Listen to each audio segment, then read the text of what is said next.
Bonjour à vous, ravie de vous retrouver dans cette vidéo où je voudrais parler du thème se perdre en l'autre, donner son pouvoir à l'autre, s'oublier pour l'autre, inspirée en fait par cette journée où j'ai eu 2 séances avec justement cet oubli de soi dans la relation amoureuse. Voilà, je me suis dit, je vais parler de ça en me connectant à cette notion-là pour avoir des enseignements et des compréhensions supplémentaires à partager. Vous êtes peut-être à vivre ce genre de problème aussi. De trouver l'excuse, en fait, hein, c'est une excuse, de trouver l'excuse de je ne peux pas parce que l'autre me demande ça ou parce que j'aime ou parce que voilà, le contexte est comme ça. Ce sont des excuses pour s'oublier en fait, pour se mettre à côté, pour ne pas voir sa puissance, pour ne pas oser se révéler en fait aux yeux des autres. Alors on va aller voir cette notion, donc se perdre en l'autre, dans la relation notamment, donc amoureuse, je me connecte à cette notion-là. En fait, on a tous cet équilibre yin-yang à trouver en soi, tous. Et on va aller chercher au travers de l'autre ce qui nous manque. Donc forcément dans les relations amoureuses, et c'était ça un peu autrefois, c'était papa est en haut, maman est en bas, le père joue son rôle dans sa part yang et la mère joue son rôle dans sa part yin. Mais ça fait des femmes qui s'oublient, qui oublient en fait leur lumière, qui oublient leur joie de vivre, qui s'oublient. Et quand les enfants s'en vont, ben c'est une perte de repère parce qu'effectivement, il n'y a plus de sens à leur vie. Et tout le travail, ça va être justement d'apprendre à reconnaître sa lumière et de s'autoriser à l'affirmer, à la manifester en fait. Et pour l'homme, c'est pareil. Donc, il va se décharger sur la femme, sur le féminin, et il s'oubliera aussi dans sa joie de vivre, il s'oubliera de s'amuser, il s'oubliera, voilà, donc il sera toujours dans l'effort, dans le travail, tout le temps travailler, d'être dans l'actif, en fait, dans l'énergie yang, d'être toujours dans l'actif.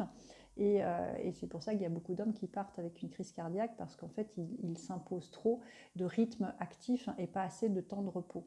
Donc voilà, dans les couples, on voit vraiment ça, souvent ça. Et là, donc je demande par rapport à cette notion, donc se perdre dans l'autre, c'est en fait nourrir qu'une partie de soi, hein, que ce soit le masculin qui oublie sa part yin et le féminin qui oublie sa part yang, c'est nourrir qu'une partie de soi et finir finalement par, dans des déprimes ou des maladies qui vont justement aider à réveiller la personne ou pas. Hein. Il y en a beaucoup qui partent sans avoir la conscience de pourquoi ils étaient dans cette maladie-là et pourquoi ils étaient dans ce schéma-là. Et quand l'autre part aussi dans le couple, hein, quand il y en a un qui s'en va vers l'autre, l'autre est désemparé parce qu'en fait il fonctionnait en mode fusion. Voilà, et ça crée finalement la fusion, ça crée de la confusion, ça crée des distorsions. On n'est pas soi-même, il nous manque un bout en fait, il nous manque une partie de soi. Alors se perdre dans l'autre, c'est aussi attendre, c'est dans une posture de dépendance et c'est attendre aussi que l'autre réponde à nos besoins avant les siens, donc d'être dans une posture égoïste, d'enfant finalement, qui attend que la mère ou le père vienne prendre soin de nous. Donc c'est cette posture d'enfant qu'il faut amener à grandir en étant soi-même son propre parent intérieur, donc son père, un père qui élève, qui tire vers le haut, et une mère bienveillante qui donne amour et sécurité. Voilà, donc en fait, pour retrouver, restaurer cette autonomie, en fait, et plus être dans la dépendance d'un amour ou de l'autre, de son autorité, de l'autorité de l'autre, c'est justement de reconnaître sa propre autorité, sa propre souveraineté et de s'amener justement ce qui nous manque, mais de manière autonome, hein, pas forcément aller le chercher chez l'autre. Et quand on est justement dans cette autonomie, qu'on veille à déployer notre lumière et en même temps à prendre soin de nous, donc notre yin, notre yang bien en place, et bien en fait on va attirer à soi des personnes qui seront aussi dans cet équilibre-là. C'est pour ça que c'est hyper important de faire son job, de faire ce qui nous incombe pour qu'on arrête de jouer des rôles victime, bourreau, sauveur dans les relations, quoi. Donc voilà ce qui descend par rapport à cette notion-là. se perdre dans l'autre. Est-ce que je peux avoir d'autres informations? Ouais, c'est ça, c'est se déresponsabiliser en fait. C'est d'être dans une posture d'enfant, hein, et d'un enfant peut devenir exigeant, qui peut devenir égoïste, et qui finalement bah voilà, s'empêche d'être heureux, quoi, s'empêche d'être heureux, alors que c'est notre responsabilité de se rendre heureux. C'est pas la faute des autres en fait, hein, c'est nous-mêmes qui nous attirons des miroirs qui répondent à ce que nous vibrons, à nos croyances, à ce que nous émettons. Hein. Donc l'amour de soi, c'est une priorité, c'est la base pour chacun, c'est de s'amener ce dont on a manqué.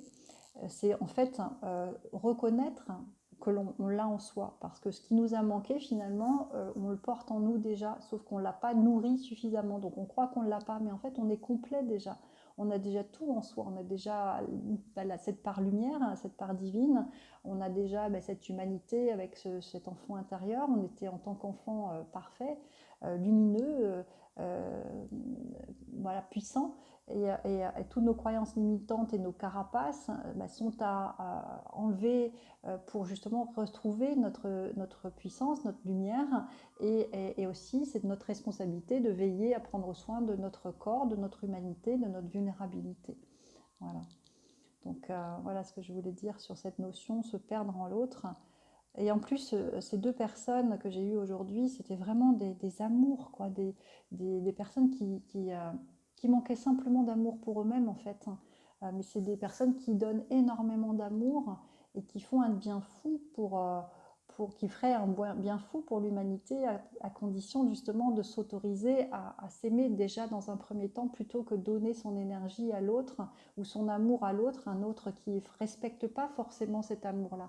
Parce que ces deux personnes, en fait, justement, étaient dans cet amour mais illimité, quoi, pour l'autre, et que finalement, l'une était dans l'amour illimité, mais l'autre se détruisait, donc en fait ne s'honorait pas, et donc cette personne s'est attirée une personne qui ne s'honorait pas. Ben, tout ça c'est mélangé, en fait, vous voyez, c'est vraiment, on joue des rôles pour apprendre à s'aimer soi-même, pour apprendre à reconnaître sa valeur, pour apprendre à prendre soin de soi, à s'autonomiser et à se relier en fait entre le ciel et la terre, quoi.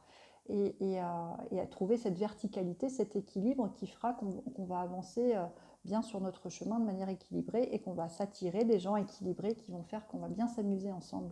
Voilà le but de la vie, et c'est grâce à l'autre qu'on peut comprendre tout ça. Et l'idée, c'est justement d'aller chercher son courage pour dépasser ses peurs, hein, ses peurs justement de reconnaître sa puissance, ses peurs de s'aimer, ses peurs d'avancer dans sa vie, à se rendre heureux, parce que malheureusement, ça fait peur de se rendre heureux, parce que ça veut dire changer de contexte, changer de vision, de croyance, changer une part de soi. Mais c'est vraiment que pour du meilleur.